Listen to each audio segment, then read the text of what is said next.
Hello everyone. You are listening to this audiobook on channel Voice of Purpose by NSS IT Bombay.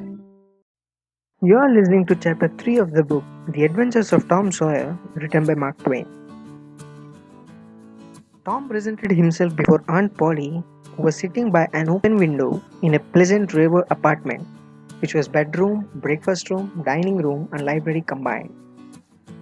The balmy summer air, the restful quiet, the odor of the flowers, and the drowsing murmur of the bees had their effect. She was nodding over her knitting, for she had no company but the cat, and it was asleep in her lap. Her spectacles were propped up on her grey head for safety. She had thought that, of course, Tom had decided long ago, and she wondered at seeing him place himself in her power again in this intrepid way. He said, "May not I go and play now, Aunt?" "What, already? How much have you done?" "It's all done, Aunt." "Tom, don't lie to me. I can't bear it." "I ain't, Aunt. It is all done." Aunt Polly placed small trust in such evidence. She went out to see for herself, and she would have been content to find 20% of Tom's statement true. When she found entire fence whitewashed, and not only whitewashed, but elaborately coated and recoated, and even a streak added to the ground, her astonishment was almost unspeakable. She said, "Well, I never. There's no getting around it. You can work when you are mind to, Tom." And then she diluted the compliment by adding, "But it's powerful seldom you are a mind to, I'm bound to say." "Well, go along and play. But mind you, get back some time in a week, or I'll tan you." She was so overcome by the splendor of his achievement that she took him into the closet and selected a choice apple and delivered it to him, along with an improving lecture upon the added value and flavor a treat took to itself when it came without sin through virtuous effort. And while she closed with a happy scriptural flourish, he hooked a donut. Then he skipped out and saw Sid just starting up the outside stairway that led to the back rooms on the second floor. Clothes were handy, and the air was full of them in a twinkling. They raged around Sid like a hailstorm, and before Aunt Polly could collect her surprised faculties and sally to the rescue, 6 or 7 clods had taken personal effect, and Tom was over the fence and gone. There was a gate, but as a general thing, he was too crowded for time to make use of it. His soul was at peace, now that he had settled with Sid for calling attention to his black thread and getting him into trouble. Tom skirted the block and came into a muddy alley that led by the back of his aunt's cow stable. He presently got safely beyond the reach of capture and punishment and hastened towards the public square of the village, where 2 military companies of boys had met for conflict according to the previous appointment. Tom was general of one of these armies, Joe Harper general of the other. These 2 great commanders did not condescend to fight in person, that being better suited to the smaller fry, but sat together on an eminence and conducted the field operations by orders delivered through aides de camp. Tom's army won a great victory after a long and hard-fought battle. Then the dead were counted, prisoners exchanged, the terms of the next disagreement agreed upon, and the day for the necessary battle appointed, after which the armies fell into line and marched away, and Tom returned to homeward alone. As he was passing by the house where Jeff Thatcher lived, he saw a new girl in the garden. A lovely little blue-eyed creature with yellow hair plaited into 2 long tails, with a white summer frock and embroidered pantalettes. The fresh-crowned hero fell without firing a shot. A certain Emmy Lawrence vanished out of his heart and left not even a memory of herself behind. He had thought he loved her to distraction. He had regarded his passion as adoration. And behold, it was only a poor little evanescent partiality. He had been months winning her. She had confessed hardly a week ago. He had been the happiest and the proudest boy in the world only 7 short days. And here, in one instant of time, she had gone out of his heart like a casual stranger whose visit is done. He worshipped this new angel with furtive eye till he saw that she had discovered him. Then he pretended he did not know she was present and began to show off in all sorts of absurd boyish ways in order to win her admiration. He kept up his grotesque foolishness for some time, but by and by, while he was in the midst of some dangerous gymnastic performances, he glanced aside and saw that the little girl was wending her way towards the house. Tom came up to the fence and leaned on it, grieving and hoping that she would tarry yet a while longer. She halted a moment on the steps and then moved towards the door. Tom heaved a great sigh as she put her foot on the threshold. But his face lit up right away, for she tossed a pansy over the fence a moment before she disappeared. The boy ran round and stopped within a foot or two of the flower, and then shaded his eyes with his hand and began to look down the street as if he had discovered something of interest going on in that direction. He picked up a straw and began trying to balance it on his nose with his head tilted far back, and as he moved from side to side in his efforts, he edged nearer and nearer towards the pansy. Finally, his bare foot rested upon it, his blind toes closed upon it, and he hopped away with the treasure and disappeared round the corner. But only for a minute. Only while he could button the flower inside his jacket next to his heart, or next to his stomach possibly, for he was not much posted in anatomy and not hypocritical anywhere. He returned now and hung about the fence till nightfall, showing off as before.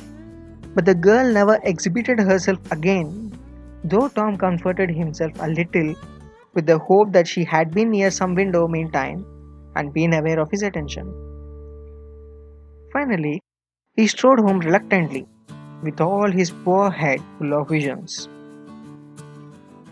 All through supper, his spirits were so high that his aunt wondered what had got into this child. He took a good scolding about clotting Sid and did not seem to mind it in the least. He tried to steal sugar under his aunt's very nose and got his knuckles rapped for it. He said, "Aunt, why don't you whack Sid when he takes it?"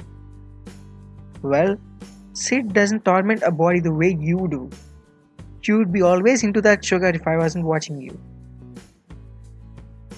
Presently, she stepped into the kitchen and Sid, happy in his immunity, reached for the sugar bowl, a sort of glorying over Tom which was well nigh unbearable. But Sid's finger slipped and the bowl dropped and broke. Tom was in ecstasies, in such ecstasies that he even controlled his tongue and was silent. He said to himself that he would not speak a word, even when his aunt came in, but would sit perfectly still till she asked who did the mischief. And then he would tell. And there would be nothing so good in the world as to see that pet model catch it. He was so brimful of exultation that he could hardly hold himself when the old lady came back and stood above the wreck, discharging lightnings of wrath from over her spectacles. He said to himself, "Now it's coming!" And the next instant, he was sprawling on the floor. The potent palm was uplifted to strike again when Tom cried out, "Hold on! What are you beating me for? Sid broke it!" Aunt Polly paused, perplexed, and Tom looked for a healing pity. But when she got her tongue again, she only said,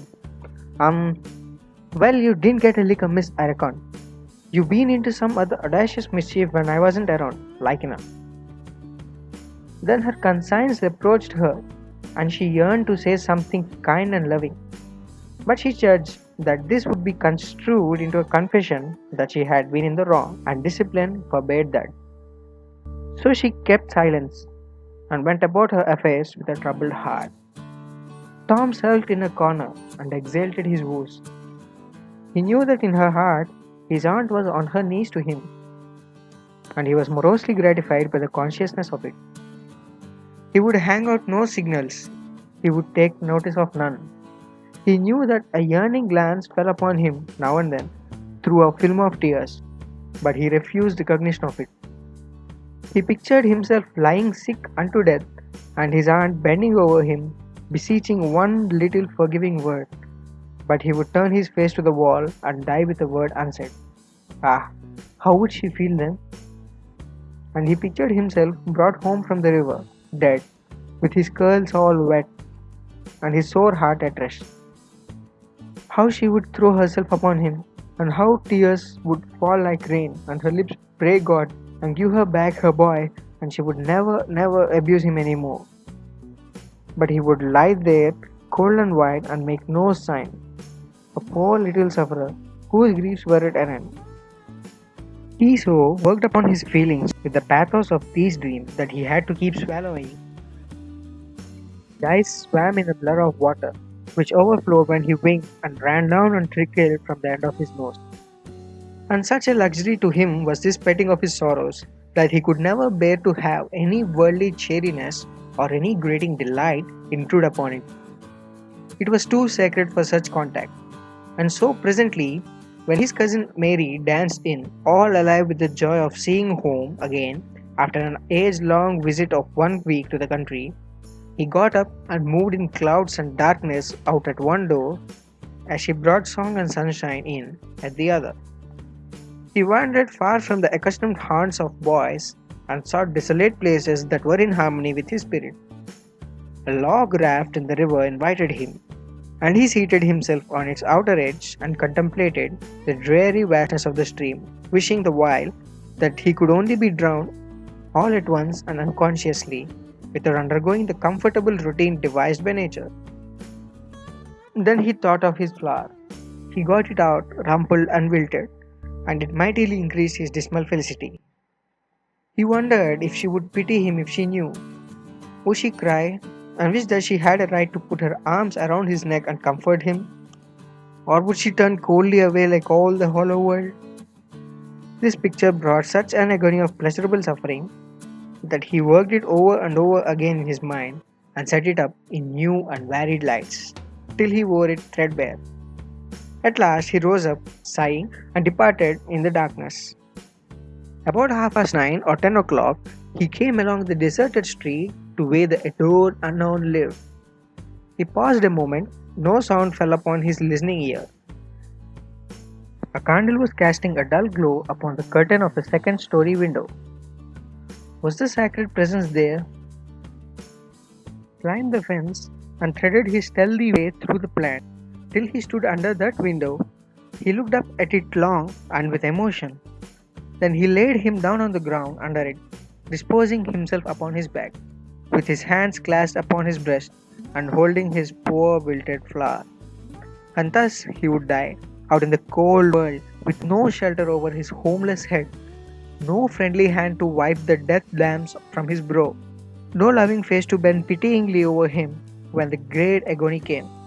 And thus she would see him when she looked out upon the glad morning, and oh, would she drop one little tear upon his poor lifeless form? Would she heave one little sigh to see a bright young life so rudely blighted, so untimely cut down? The window went up. A maid servant's discordant voice profaned the holy calm, and a deluge of water drenched the prone martyr's remains.